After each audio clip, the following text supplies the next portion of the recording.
الحمد للہ رب العالمین والعاقبۃ للمتقین والصلاة والسلام علی سید الانبیاء والمرسلین وعلی آلہ واصحابہ اجمعین.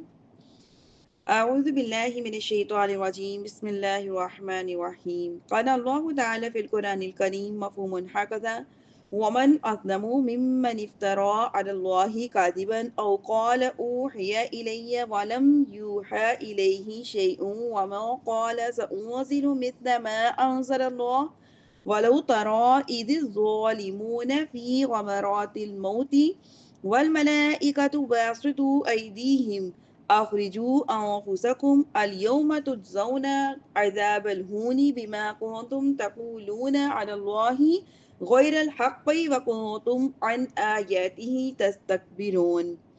رب اشرح لي صدري ويسر لي امری واحلل عقدة من لسانی یفقهوا قولی. رب زدنی علما رب زدنی علما رب زدنی علما. اللهم افتح علينا حكمتك وانشر علينا رحمتك يا ذا الجلال والإكرام. سبحانك لا علم لنا إلا ما علمتنا إنك أنت العليم الحكيم. نہایت کامل احترام میری پیاری اور دینی بہنوں، السلام علیکم ورحمۃ اللہ وبرکاتہ.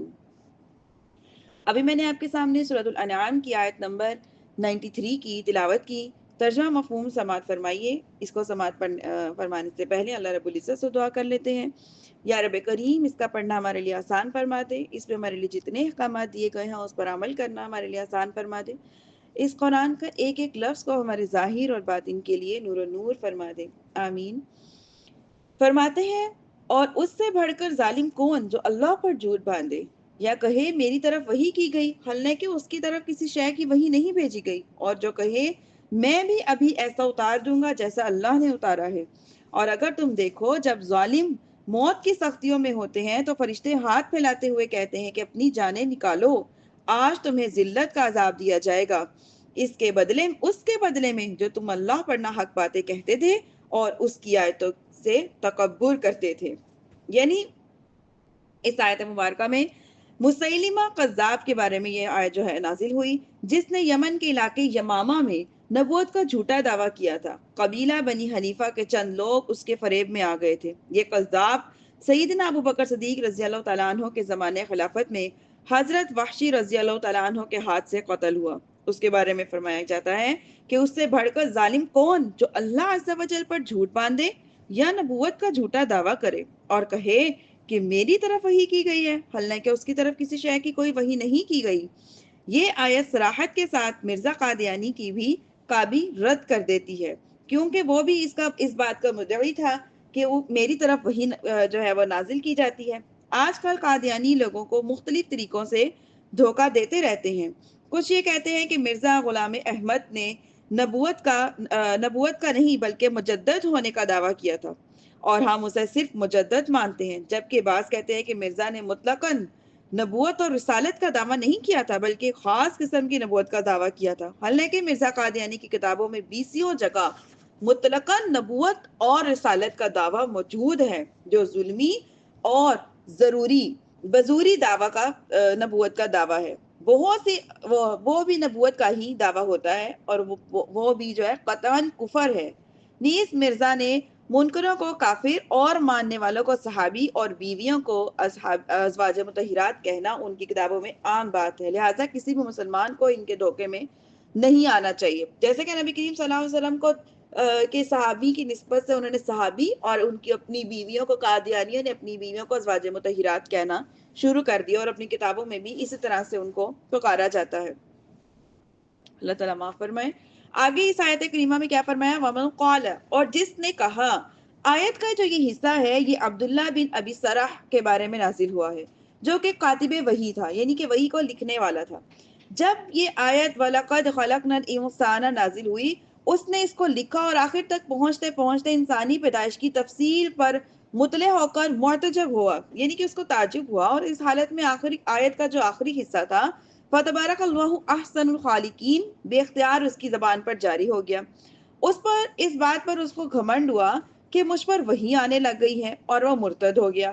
وہ یہ نہ سمجھا کہ نور وحی اور قوت اور حسن کلامی کی وجہ سے آیت کا آخری حصہ جو ہے، جو اس کا آخری کلمات تھے آیت کے، وہ اس کی زبان سے خود بخود جاری ہو گئے اور اس پر اس کی جو قابلیت کا کوئی دخل نہیں تھا۔ زور کلام بعض اوقات خود اپنا آخر بتا دیا کرتا ہے، جیسے کبھی کوئی شاعر نفیس مضمون پڑھے اور مضمون کا خود ہی قافیہ وغیرہ بنا دیتا ہے اور سننے والے شاعر سے پہلے قافیہ پڑھ لیتے ہیں، اور اس میں ایسے بھی لوگ ہوتے ہیں جو ہرگز ویسا شعر کہنے پر قادر نہیں ہوتے، تو قافیہ بتانا ان کی قابلیت بھی نہیں ہوتی۔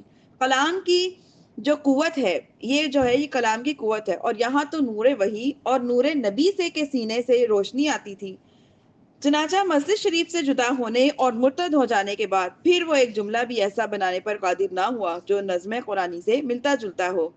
آخر کار زمانۂ اقدس میں ہی فتح مکہ سے پہلے پھر اسلام سے مشرف ہوا، اس کے بارے میں فرمایا گیا کہ اس سے بڑھ کر ظالم کون ہے جو کہے کہ عنقریب میں بھی ایسی ہی کتاب اتار دوں گا جیسے اللہ عز و جل نے نازل کی ہے۔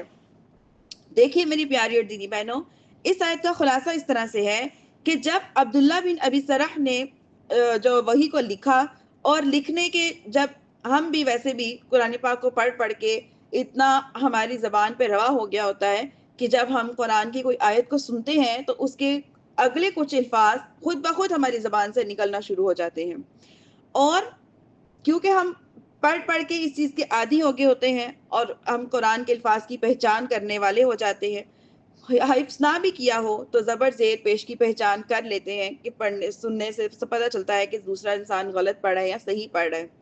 ایسے ہی عبداللہ بن نبی سرح جو تھے، وہ جب وحی نازل ہوتی تھی نبی کریم صلی اللہ علیہ وسلم پر تو وہ اس کو لکھا کرتے تھے۔ اب ایک وحی کا نور اور ایک نبی کریم صلی اللہ علیہ وسلم کے سینے کا نور، ان کے سینے کی روشنی، یہ سب کو جب جمع ہو جاتا تو ظاہر لکھنے والے پر بھی جو اثر ہوتا، جب اس کی زبان سے اگلا جو کلمہ تھا وہ خود سے ادا ہو گیا تو وہ سمجھنے لگا شاید اللہ پاک نے مجھ پر بھی وحی نازل فرما دی، اور اس کو گھمنڈ ہونے لگا، عاجزی نہ آئی کہ اللہ نے اپنا کرم کیا ہے کہ میری زبان سے خود الفاظ ایسا نکال دیا، بلکہ تکبر کیا اور مرتد ہو گیا۔ اس کے بارے میں فرمایا جا رہا ہے کہ اس سے بڑھ کر ظالم کون؟ آگے دیکھیے وَلَوْ تَرَا، اسی آیت میں ہے وَلَوْ تَرَا، اگر تم دیکھو۔ یہاں سے کافروں کی موت کے وقت کے حالات بیان کیے جا رہے ہیں۔ فرمایا جاتا ہے کہ اگر تم کافروں کی حالت کو دیکھو تو بڑی خوفناک حالت دیکھو گے، جب ظالم موت کی سختیوں میں ہوتے ہیں اور فرشتے جو روحوں کو قبض کرنے کے لیے انہیں جھڑکتے رہتے ہیں اور کہتے جاتے ہیں کہ اپنی جانیں نکالو، آج تمہیں اس کے بدلے میں ذلت کا عذاب دیا جائے گا کہ تم نبوت اور وحی کے جھوٹے دعوے کر کے اللہ عز و جل کے لیے شریک اور بیوی بچہ بتا کر اللہ عز و جل پر ناحق باتیں کہتے تھے۔ اللہ تعالیٰ محفوظ فرمائے۔ اس آیت میں موت کے وقت کافر کے حالات بیان کیے جا رہے ہیں، اور حدیث پاک میں مسلمان اور کافر دونوں کی موت کے حالات بھی بیان کیے گئے ہیں۔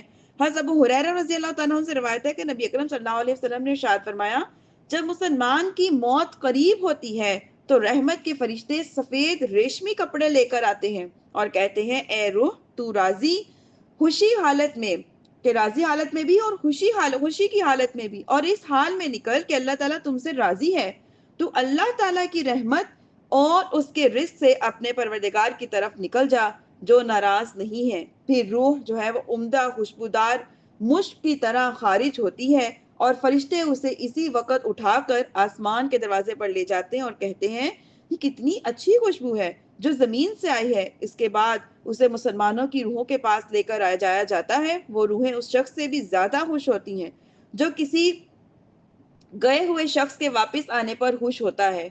وہ روحیں اسے دریافت کرتی ہیں کہ دنیا میں پیچھے رہنے والا فلاں شخص کیسے کام کرتا ہے، پھر روحیں کہتی ہیں ابھی اٹھو اور اسے چھوڑ دو، یہ دنیا کے غم میں ہے۔ یہ روح کہتی ہے کہ کیا وہ شخص تمہارے پاس نہیں تھا، یعنی دنیا سے تو وہ آ چکا لیکن کیا تمہارے پاس نہیں ہے؟ روحیں کہتی ہیں کہ اگر وہ دنیا سے آ چکا ہمارے پاس نہیں ہے تو پھر وہ جہنم میں گیا ہوگا۔ اور جب کافر کی موت آتی ہے تو عذاب کے فرشتے بوریے کا ایک ٹکڑا ڈالے بوریے کا ایک ٹکڑا ڈالے آ کر کہتے ہیں کہ اے روح تو اللہ کے عذاب کی طرف نکل، کیونکہ تو اللہ تعالیٰ جو ہے وہ تم سے ناراض ہے اور تم اللہ تعالیٰ سے ناراض ہو۔ اس کے بعد وہ جلے ہوئے بدبودار مرداب کی طرح نکلتی ہے روح اس کافر کے جسم میں سے، حتیٰ کہ فرشتے اسے زمین کے دروازے پر لاتے ہیں تو فرشتے پوچھتے ہیں کہ کیا بدبو ہے، یہاں تک کہ اسے کافروں کی روحوں میں لے جایا جاتا ہے۔ یہ ہے فرق مسلمان اور کفار کی جب روح قبض کی جاتی ہے، موت تو مسلمانوں کو بھی آنی ہے، کافروں کو بھی آتی ہے، لیکن کیا ہے کہ اللہ تعالیٰ نے ان کی روحیں قبض کرنے کا ایک الگ الگ سسٹم بنایا ہے۔ مسلمانوں کی روحیں لینے کے لیے نیک فرشتے آتے ہیں اور عمدہ خوشبودار مشک کی طرح خوشبو مسلمانوں کے جسم سے نکلتی ہے، کیونکہ وہ اللہ کو ایک مانتے ہیں اور اس کے آخری نبی پر ایمان لاتے ہیں۔ اور کفار اللہ کو بھی، اللہ تعالیٰ کو ایک بھی نہیں مانتے اور آخری نبی کو بھی جھٹلاتے ہیں، تو ان کی جو روح کو قبض کرنے کے لیے کیسے عذاب والے فرشتے آتے ہیں کہ ایک بوریے کا ایک ٹکڑا لے کر آتے ہیں۔ استغفر اللہ۔ آیت نمبر 94 دیکھیے، وَلَقَدْ جِئْتُمُونَا فُرَادَىٰ كَمَا خَلَقْنَاكُمْ أَوَّلَ مَرَّةٍ وَتَرَكْتُم مَّا خَوَّلْنَاكُمْ وَرَاءَ ظُهُورِكُمْ وَمَا نَرَىٰ مَعَكُمْ شُفَعَاءَكُمُ الَّذِينَ زَعَمْتُمْ أَنَّهُمْ فِيكُمْ شُرَكَاءُ لَقَدْ تَقَطَّعَ بَيْنَكُمْ وَضَلَّ عَنكُم مَّا كُنتُمْ تَزْعُمُونَ۔ ترجمہ مفہوم سماعت فرمائیے۔ اس آیت کریمہ میں اللہ رب العزت ارشاد فرما رہے ہیں، بے شک تم ہمارے پاس اکیلے آئے جیسا ہم نے تمہیں پہلی مرتبہ اکیلے پیدا کیا، اور تم اپنے پیچھے وہ سب مال اور متاع چھوڑ آئے جو ہم نے تمہیں دیا۔ کہاں دیا؟ دنیا میں دیا تھا۔ اور آج ہم تمہارے ساتھ تمہارے ان سفارشوں کو نہیں دیکھتے جنہیں تم گمان کرتے تھے کہ وہ تم میں ہمارے شریک ہیں۔ بے شک تمہارے درمیان جدائی ہو گئی اور تم سے وہ غائب ہو گئے جن کے معبود ہونے کا تم دعویٰ کرتے تھے۔ گزشتہ آیت میں کافروں کی موت کے احوال کا بیان تھا، اور اس آیت مبارکہ میں قیامت کا احوال بتایا جا رہا ہے۔ فرمایا جاتا ہے کہ قیامت کے دن ان کافروں سے کہا جائے گا، بے شک تم ہمارے پاس حساب اور جزا کے لیے ایسے اکیلے آئے ہو جیسا ہم نے تمہیں پہلی بار پیدا کیا تھا۔ نہ تمہارے پاس اس وقت مال تھا، نہ چاہتی، نہ اولاد جس کی محبت میں تم عمر بھر گرفتار رہے، نہ بت جنہیں تم پوچھتے رہے۔ آج ان میں سے کوئی تمہارے کام نہیں آئے گا، بلکہ وہ سب مال اور متاع تم اپنے پیچھے چھوڑ آئے ہو جو ہم نے تمہیں دیا تھا۔ اور آج ہم تمہارے ساتھ تمہارے ان سفارشیوں کو بھی نہیں دیکھتے جنہیں تم گمان کرتے تھے کہ وہ تمہارے عبادت کرنے میں ہمارے شریک ہیں، جیسے کہ کفار جو ہے وہ بتوں کو اللہ پاک کا شریک ٹھہراتے ہیں۔ بے شک تمہارے درمیان جدائی ہو گئی ہے اور تم سے وہ جو بت ہیں وہ غائب ہو گئے ہیں جن کی تم معبود ہونے کا تم دعویٰ کرتے تھے۔ مرنے کے بعد انسان قبر میں اکیلا ہوگا۔ دنیا کے مال متاع، اہل عیال، عزیز رشتہ دار، دوست احباب، ان میں سے کوئی بھی انسان کے ساتھ قبر میں نہیں جائے گا، بلکہ یہ سب اسے قبر کے طریق گھڑے میں اکیلا اور تنہا چھوڑ کر چلے جائیں گے۔ اسی طرح میدان حشر میں بھی انسان بالکل اکیلا ہوگا، اور اس وقت اس کا ساتھ دینے کی بجائے ہر ایک اس سے بے نیاز ہو کر اپنے انجام کی فکر میں مبتلا ہوگا۔ یوں ہی بارگاہ الہی میں بھی اپنے اعمال کا حساب دینے میں بھی یہ تنہا حاضر ہوگا۔ لہٰذا دانائی اسی میں ہے، عقل مندی یہی ہے کہ دنیا کی زندگی میں رہتے ہوئے اپنے ایسے ساتھی بنا لیے جائیں جو قبر کی وحشت انگیز تنہائیوں میں انسیت اور غمخواری کا باعث بنے، اور قیامت میں نفسی نفسی کے ہولناک عالم میں تسکین کا سبب بنے۔ اور یہ ساتھی نیک اعمال ہیں، جیسا کہ انس بن مالک رضی اللہ تعالیٰ عنہ سے روایت ہے، نبی کریم صلی اللہ علیہ وآلہ وسلم نے ارشاد فرمایا، میت کے ساتھ 3 چیزیں جاتی ہیں، 2 واپس آ جاتی ہیں اور ایک اس کے ساتھ باقی رہتی ہے، اس کے اہل و عیال اور اس کا مال اور اس کا عمل۔ اہل و عیال اور مال جو واپس آ جاتے ہیں، لیکن اس کا جو عمل ہے وہ اس کے ساتھ باقی رہتا ہے۔ اللہ تعالیٰ ہم سب کو توفیق دے کہ ہم دنیا میں رہ کر نیک اعمال کر سکیں، تاکہ وہ آخرت میں، قبر میں، جگہ جگہ، قدم قدم پہ ہمارے ساتھی بن سکیں۔ آیت 95 دیکھیے، ان اللہ فالق الحب والنوى یخرج الحی من المیت ومخرج المیت من الحی ذالکم اللہ فانا تؤفکون۔ بے شک اللہ دانے اور گٹلی کو چیرنے والا ہے، زندہ کو مردہ سے نکالنے اور مردہ کو زندہ سے نکالنے والا ہے، یہ اللہ ہے، تو تم کہاں پھرے جاتے ہو؟ کیا فرمایا جا رہا ہے؟ فالق الحبی، کہ دانے کو چیرنے والا۔ توحید اور نبوت کے بیان کے بعد اللہ تعالیٰ نے اپنے کمال قدرت اور علم اور حکمت کے دلائل یہاں ذکر فرمائے ہیں، کیونکہ مقصود اعظم اللہ عز و جل اور ان کی تمام صفات اور افعال کی معرفت ہے، اور یہ جاننا ہے کہ وہی تمام چیزوں کا پیدا کرنے والا ہے، اور جو ایسا ہو وہی مستحق عبادت ہو سکتا ہے، یعنی عبادت کا مستحق صرف وہی ہو سکتا ہے جس میں تمام صفات بھی پائی جاتی ہوں اور افعال کی معرفت بھی ہو، نہ کہ وہ بت جنہیں مشرکین جو ہیں وہ پوجتے ہیں۔ خشک دانہ اور گٹلی کو چیر کر ان میں سے سبزہ اور درخت پیدا کرنا، اور ایسی سنگلاخ زمینوں میں ان کے نرم ریشوں کو جاری کر دینا، اور جہاں کیا ہے کہ کوئی بھی چیز وہاں پہ کام نہیں کر سکتی، یہ اللہ ہی کی قدرت ہے، اور یہ اسی کی قدرت کے کیسے عجائب بات ہیں کہ ایک چھوٹا سے دانے کو زمین میں بیج کو بوتے ہیں تو اس میں سے پھر آہستہ آہستہ درخت بن جاتا ہے، اور درخت بھی پھل دینے لگتا ہے، اور اس سے پھر ہم سب مستفید ہوتے ہیں۔ وہی اللہ کریم دانے اور گٹلی کو چیر کر سبزہ اور درخت بنا دیتا ہے، اور زندہ کو مردہ سے نکالتا ہے۔ جیسے جاندار سبزے کو بے جان دانے اور گٹلی سے، ایسے ہی انسان اور حیوان کو نطفہ سے اور پرندے کو انڈے سے اللہ نکالتے ہیں۔ یوں ہی وہی رب عظیم عز و جل مردہ کو زندہ سے نکالنے والا ہے، جیسے کہ جاندار درخت سے بے جان گٹلی اور دانہ کو، اور انسان حیوان کو نطفہ سے اور پرندے سے انڈے کو۔ یہ سب اس کے عجائب قدرت اور حکمت ہے۔